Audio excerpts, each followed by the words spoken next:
Alright, so ngayon naman magki-create na tayo ng ad for cold market. So supposedly magki-create ka pa muna ng mock-up para maiwasan natin yung ma-restrict tayo ni Facebook. Huwag kang gagawa basta-basta ng ad. Pero for the sake ng example, kasi naituro ko naman na sa sponsoring magnet yung about sa mock-up, for the sake ng pag-create ng example na to, mabilis mong ma-implement yung mga ituturo ko sa iyo. Hindi na ako magki-create ng mock-up dito. Okay? Idediretso ko na mag-create ako ng ad kasi yung ad na i-create ko naman is okay siya. Yun yung winning ad ko sa ngayon. So ang winning ad ko ay itong ad na ito. Okay, so mute na lang natin. Yan yung winning ad ko sa ngayon na ginagawa ko itong video na ito. So ito ay makikita mo sa loob ng promotional tools sa iyong Team Genuine account. So ito yan, yung about sa amin ni Grace na kinikwento ko. So yan yung winning ad ko. Ang daming napa-enroll nito. Okay, so ito yung gagamitin natin. So ang first step na kailangan mo na gawin is mag-create ka ng ad, campaign, and then ang pipiliin mo is conversion.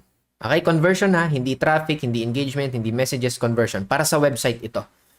Then, lagay na lang natin dito, cold video Carl and Grace. So, yan na lang. And then, next is, click mo na lang yung continue. Kasi dito sa part na to, wala namang perfect na audience eh.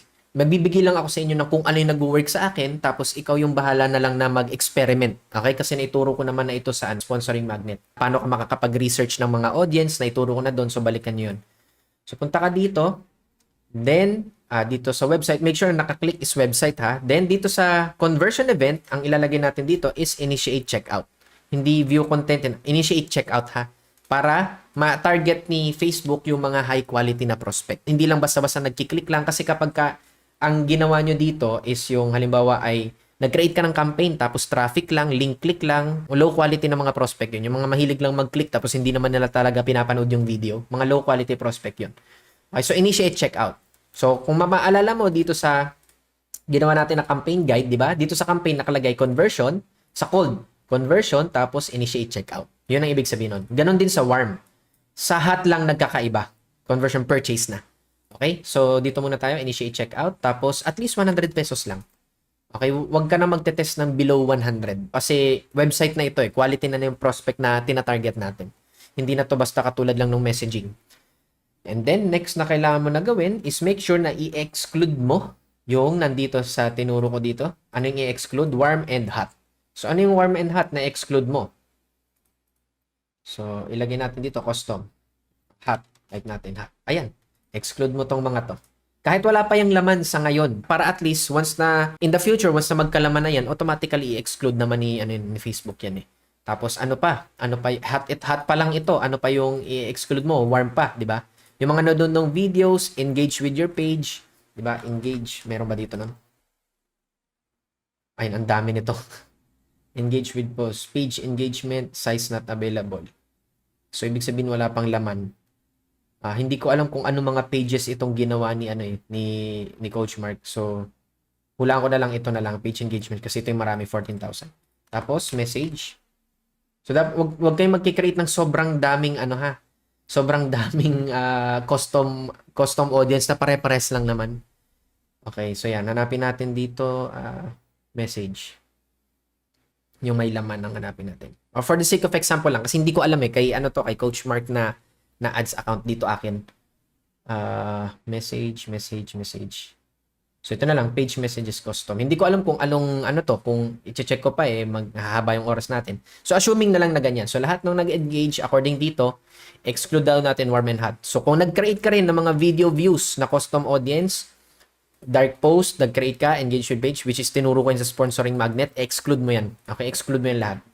And then, next naman is dito sa location, make sure na people living in this location sa Philippines. Kasi dito pa lang sa Philippines, sobrang dami mo ng prospect na makukuha. Kung sakaling mag-OFW ka, kung di ako nagkakamali, itinuro ko naman yan dun sa sponsoring magnet. Kung mag-target ka ng OFW sa ibang bansa, make sure na, halimbawa, hindi Philippines yung inilagay mo, maraming bansa. Diba? Make sure na dito sa languages, okay, dito sa baba, punta ka dito sa baba, sa languages, okay, naka-Filipino. Filipino and Cebuano. Okay, kasi kapag hindi mo to nilagay na language, may mga foreigner na mag-inquire sa'yo. Sayang lang yung oras mo doon. Hindi naman natin sila target. Okay, pag OFW lang naman yan. Pero dito sa example na ginagawa ko is for Philippines only. So, ngayon, pagdating sa age range, ito yung target ko ha. It's either 23 to 40. So, maximum of 40 years old lang sa akin Minsan pala 45, inaabot ng 45, madalas 40. Is either 23 to 40 or 25 to 40. Yan ang tinatarget ko. Okay, so pagdating dito sa detailed targeting, ikaw na yung bahala na mag-experiment. Kasi tinuro ko na ito sa sponsoring magnet. So before pala tayo mag-proceed, hindi ko makalimutan, dito sa taas na part, okay, sa ano ko, sa ads account ko, nasa itaas na part yun eh. Mayroon kang, basta hanapin mo lang, kasi nagpapaiba-iba to si Facebook eh. Hanapin mo lang sa baba, ayan, dito sa attribution settings. So mamaya pala, unahin muna natin yung placement. So halimbawa, ano na lang, assuming na nakapag-create ka na ng, ano mo, ng mga interest, ikaw na yung bahala dyan. So make sure mag-exclude ka ulit yung mga dapat exclude, yung mga Wattpad, di ba? Wattpad, Krusty Krab.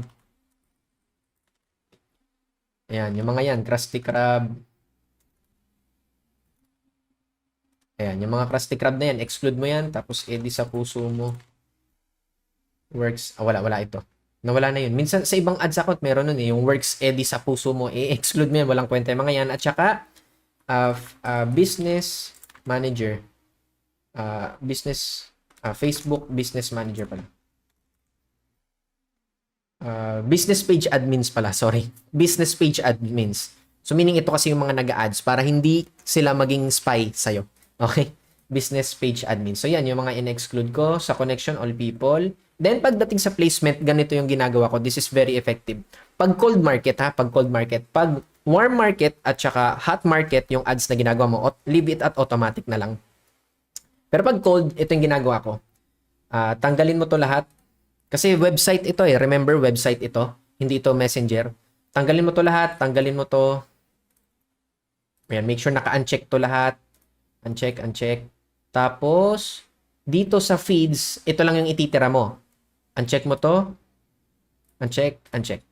Yan lang. Facebook news feeds at saka Facebook video feeds. Yan lang. Okay? Okay na yan sa placement. Very effective kapag kaganito. So, quality na mga prospect lang yung makikita mo. Yung mga manonood lang talaga ng videos. Okay? And then, dito sa attribution setting, click mo yung edit. Make sure nang isa-select mo is 7-day click. Okay? 7-day click. Yun na yun. Okay na yan. Then, once na okay na, i-recheck mo. Tama. Kung okay na, tama. Then, click mo yung next. Tapos, kung alin yung Facebook page na ginagamit mo. Okay? And then, sa pag-create ng ad, so, ano mo yan, select mo yan, tapos single video lang tayo, tapos delete mo yan, okay, para maging, tapos on mo yung ad preview. So, wala siyang laman, di ba? So, ang gagawin natin, add media, add video tayo. Hindi ko alam kung nandito na yung video ko na ginawa. Okay, ito ba yun? Hello, nga pala si Pwede rin ito. Hindi pala ito. Hindi yan. Add video. Wala pa yata dito yun. Okay, so wala. Hindi pa ginamit ni Coach Mark. So, upload tayo. Hanapin natin. Dito yan. 3. Tama, ito ba yun? Ito nga yun. Upload natin yan. Tapos, dito sa text, ang simple lang ng inilalagay ko. Okay, so ipakita ko sa inyo yung pinakang ad na ginawa ko. So, discard ko lang ito. Ay, wait, sorry. Hindi ka na ako magkamali doon meron nga pala akong mga ads pa. So, ito yan. Hanapin natin kung ito. So, ito yung mismong video na yun. Ayun, tingnan mo kung ano yung ginawa ko lang dyan. Tingnan mo yung caption. Baka naghiwalay kami kung wala nito. Ganun lang. Tapos ito yung sikreto ko. So, ganyan lang yung ginawa ko na ano. Hindi nyo kailangan i-copy-paste ha. Ang importante dito is malaman mo na para attention grabbing. Kasi yun ang purpose eh. Kung maalala mo, balikan natin yung campaigns, di ba? Creatives must be attention grabbing. Okay? Attention grabbing. Kasi cold market yan eh. Diba? So, ito yung ginamit ko na thumbnail, o manual thumbnail, pero hindi ako nag-upload. Kinuha ko lang kay Facebook. So, ipakita ko sa inyo. So, yan, nag-upload na siya, diba? And then, ang kailangan mo gawin is i-edit mo itong video para makapag-edit ka ng thumbnail. Punta ka dito sa thumbnail, manual. So, ikaw mismo ipipili. Ayun, yan ang pinili ko.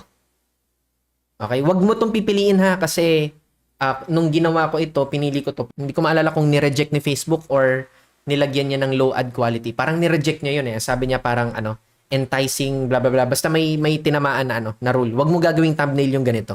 Okay, so make sure alin man dito. So sa akin, ito yung winning thumbnail ko eh. Then click ko yung save. So, ito ha. Gagamitin ko na example yung nandito sa pinakita ko sa inyo na ad ko. Hindi ko siya ikakopy pero gagamitin ko siya as an example. So, dito ilalagay ko. Wala naman kasing perfect eh. Walang perfect option, walang perfect headline, walang ganun. Kailangan mo mag-testing talaga. So, ang ilalagay ko dito is na iligtas nito ang relasyon namin. Okay, so yan. Tapos, lagyan ko na lang ng heart. So, pwede nga ito na rin ang gamitin ko sa headline eh. Pwede parehas na oh. Astig, no? Or, pwede naman na ano, blessing sa relasyon namin. Kasi yung video, ang content nitong video na ito is yung ikinikwento ko na munti ka nang mag-abroad si Grace. Yun yung ikinikwento nito. Kaya yan yung mga headline ko, yan yung primary text ko. So ngayon, pagdating dito, since ito ay website, dapat ang button is learn more. Tapos, anong URL na ilalagay mo? So, balikan natin yung sa webpage. Ang ilalagay mo dyan is yung VSL. Dapat itong VSL, yung HTTPS na VSL. Para pag nag-click sila sa learn more, mapupunta sila dun sa VSL mo na mismo. So, papasok na sila sa pixel mo, di ba? So, ganun lang naman. Ganun lang kasimple. Yung pag-create ng sa description, hindi na kailangan lagyan yan. Wala na masyadong arte pa. So, ganyan. Okay na yan. So, magte-testing ka na lang ng mga tawag dito, same creative yung gagamitin mo ha. So, pag pinublish mo ito, since ang ginawa ko dito is direct, hindi ako nag-create ng mock-up ha. Pero I recommend na mag-create ka muna ng mock-up para sure ball na hindi siya i-reject ni Facebook. So, ang gagawin ko is ipapublish ko to. So, assuming na lang na ito ay galing sa mock-up. So, meaning approved na ni Facebook yung creative. Papublish ko ito, tapos make sure na use existing ha, dun sa mga ibang ad set kapag magte-testing ka. Same pa rin naman yung principle. Naka-use existing ka para hindi siya mag-create ng mga panibagong ads sa pare-pares lang naman yung ginagamit na creative. So, once na okay na yan, magte-test ako ng mga ad set, at least tatlong ad set, tatlong creatives, ganyan yung testing ko. Sa akin kasi ito na yung winning ko. So, pwede mong subukan na ito lang, pwede kang mag-testing ng iba pa. I highly recommend mag-testing ka. Okay, kasi hindi naman porket nag-work sa akin, mag-work na rin sa'yo. Tapos, ito yung tip. Okay, tip pagdating sa sa targeting. Yang gamit itong gamit itong creative na to, which is ang context ng creative is kinikwento ko na muntikan na kaming magkahiwalay ni Grace dahil mag-OFW siya. So, tapos na iligtas kami ng business, bla bla bla. So, ganyan. Ganun yung context ng video. So, ang ginagawa ko, isa sa mga tip para sa inyo, kung gagamitin nyo tong creative na to, is, ang tina-target ko is in a relationship. So, yung mga in a relationship. Okay? So, yun yung tina-target ko. Tapos, pwede ka nang tawag dito, mag-narrow down. So, pwedeng yung mga nag-work sa Jollibee, halimbawa, pwedeng ganyan. Di ba? Pwedeng yung mga engaged shoppers, pwedeng ganyan. So, kapag ito yung ginagamit ko na testing. So, nakikita mo, nagko-correlate siya dun sa targeting ko, tas nagre-relate din siya dun sa aking creative na ginawa. Kasi yung target ko is yung mga in a relationship. So, maraming nakarelate. So, yun yung pwede mo na gamitin na idea. I do not recommend na i-copy-paste mo kung ano yung ginagawa ko. I recommend na mag-testing ka ng sayo. Kasi kapag kinopy-paste mo kung anong ginagawa ko, pwedeng mangyari, magiging kakompetensya mo ako. Okay? Ang laki ng ads ko per day. 3,000 pesos ako per day. Baka ang mangyari, kapag kinompetensya mo ko, ang mangyari is kawawa yung ads mo. Unless mas malaki yung ads mo sa akin per day. Okay? So, yun lang naman yung pag-create sa iyong cold market na ads.